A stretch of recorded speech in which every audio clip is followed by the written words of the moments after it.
I now have the privilege of introducing to you our keynote speaker, Jim Smagala. In 2001, Jim was a 37-year-old firefighter working in Brooklyn.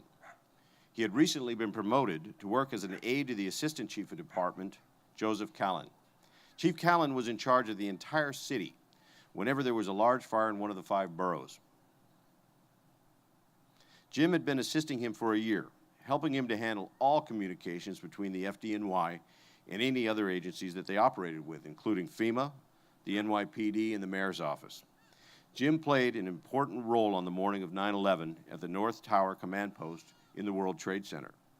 As you can imagine, Jim has had an incredible and heartbreaking story to share with us, and we are honored that Mr. Smagala has made this special trip out to San Diego to be with us in person for the 15-year anniversary. Please join me in welcoming him now.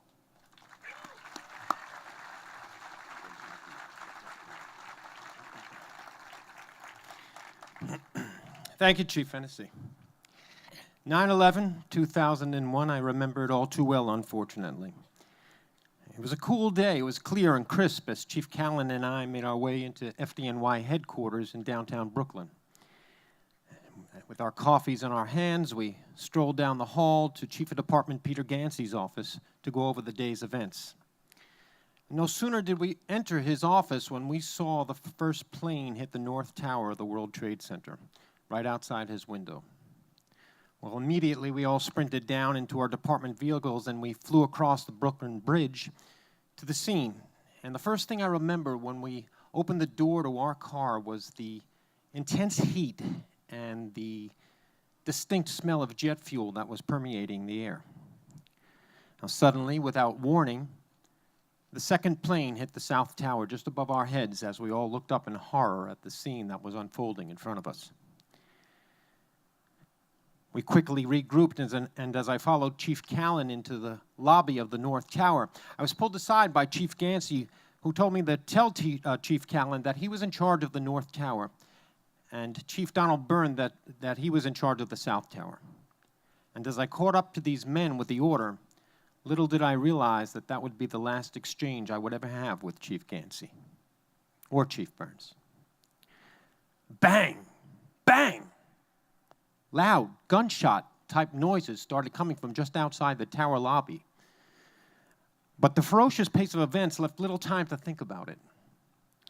Companies were reporting in left and right now, and I remember a chill running up my spine when I heard Engine Company 226 reporting to the South Tower. Engine 226 was my brother Stan's company. Now, I didn't know if he was working at the time or not, but I had an eerie feeling that he was. I also had an eerie feeling that I was going to die this day. Being an aide for the citywide tour commander meant that I wasn't used to wearing bunker gear most of the time. We stayed outside the fires mostly. So when Chief Callan motioned for me through the crowd of people, and I caught up to him, he simply said to me, "Jim, go get our gear." So immediately I made my way past the crowds of scurrying people, and bang, bang, bang! The noises got louder as I stepped outside.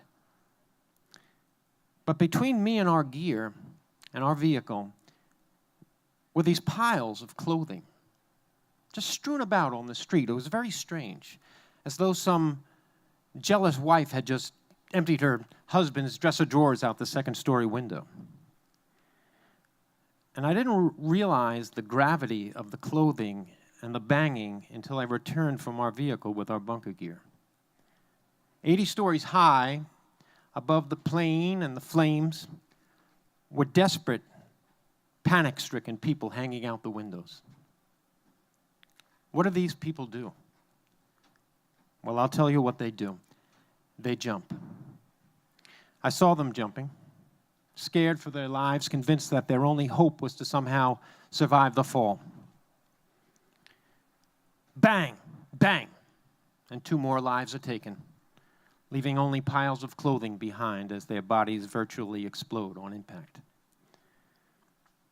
Well, I made my way back into the lobby, deftly avoiding the human projectiles that I was now aware of. And this is when I ran into Chief Raymond Downey. Now, Ray Downey was the chief of operations. He was highly decorated, highly respected, and more importantly, he was my friend.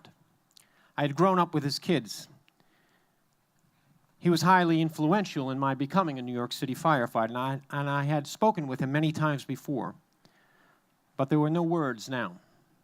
It was just a look, the look of a man on a journey he knows he won't return from, yet he charges on heroically regardless.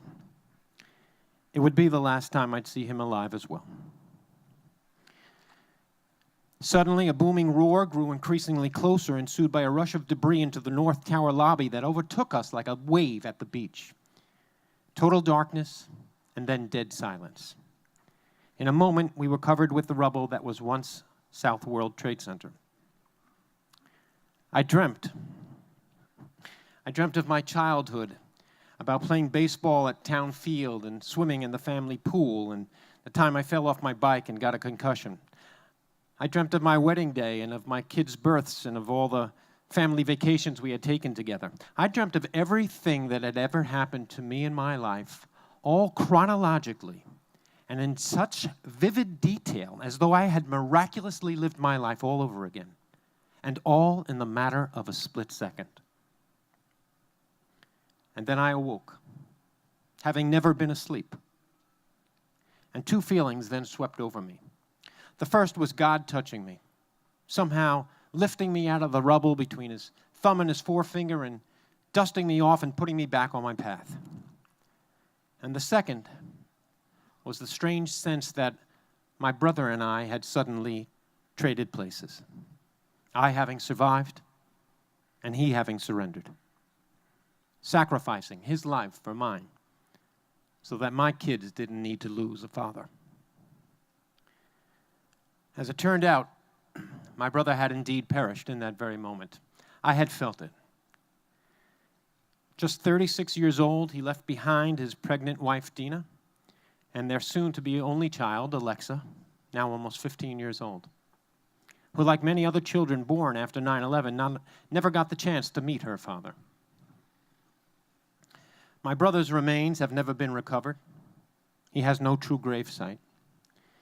Instead, he lies buried at the bottom of a bottomless tomb that lies beneath ground zero, having given his life for the benefit of others, including and more exclusively myself.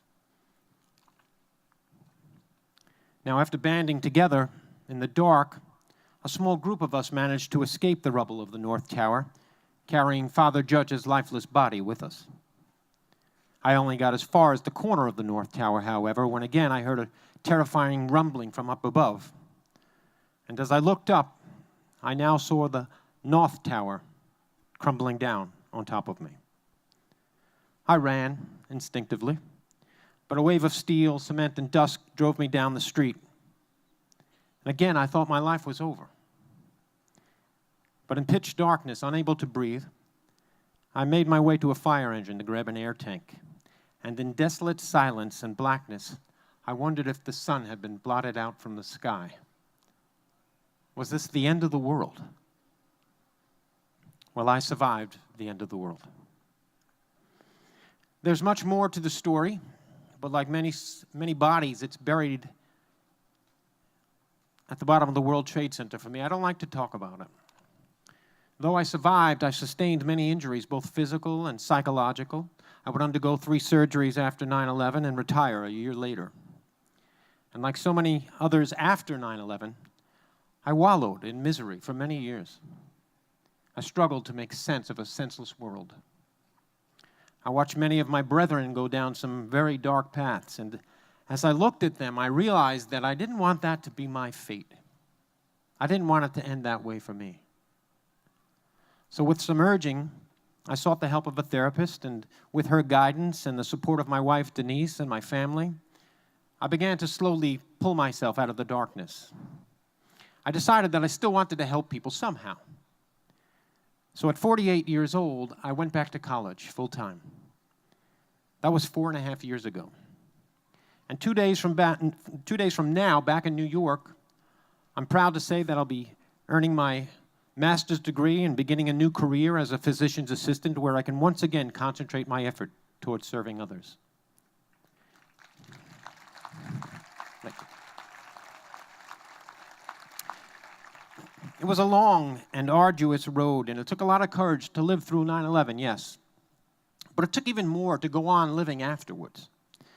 You know, I've coached a lot of kids in my day, and I've had some of them come up to me through the years and during pressure situations and say, you know, Coach, you know, my stomach hurts a little. Don't put me into pitch next inning. And I'd say, what's wrong? He'd say, well, I'm a little nervous. You know, I guess I'm not that brave. And I'd say, wait a minute. You've got things confused. Being brave doesn't mean that you're unafraid. No. Being brave means that you stand up and you do something even though you're afraid. That's bravery. That's what it's like to be a hero. You know, if I've learned anything from my experiences of 9/11, it's that it's okay to be afraid. Believe me, everybody that was in those towers that day was afraid at some point. But when you're facing death and fear directly in the face, it makes you do extraordinary things. It makes you act. So I ask you to take your fears and act on them. Challenge yourself, challenge others, and make a difference. Be brave, even though you're afraid. And just as importantly, remember that it takes bravery to seek help and to give yourself time that the healing process requires. Let's not forget that each and every first responder out here today has or will experience a moment that it will take him or her to their breaking point. And by you all being here today and participating in this great San Diego Memorial Stair Climb and remembering the victims of 9/11, it shows that each and every one of you is aware of that fact. We have to learn about the best ways we can offer our help and support for their healing. So please, continue to do this great thing that you're doing and help us to all heal together. God bless the brave men and women that protect our cities and this country every day. God bless the brave families that have gone on in the face of tragedy. And God bless the brave men and women who lost their lives on 9/11. Thank you all for being here today and for climbing in their honor.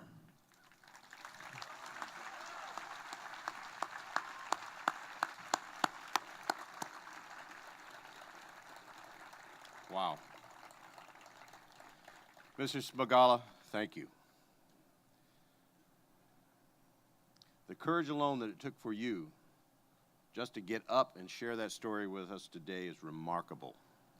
Your moving story has deeply touched my life, and I know it has brought great meaning to this day for everyone here. And for those of you that are climbing today, you do so in memory of a fallen first responder with the badges you are wearing around your necks. I just want to take a moment to recognize the 5 heroes that Mr. Smagala mentioned in his address. If you're climbing today for Jim's courageous brother, Stan Smagala, please raise your badge.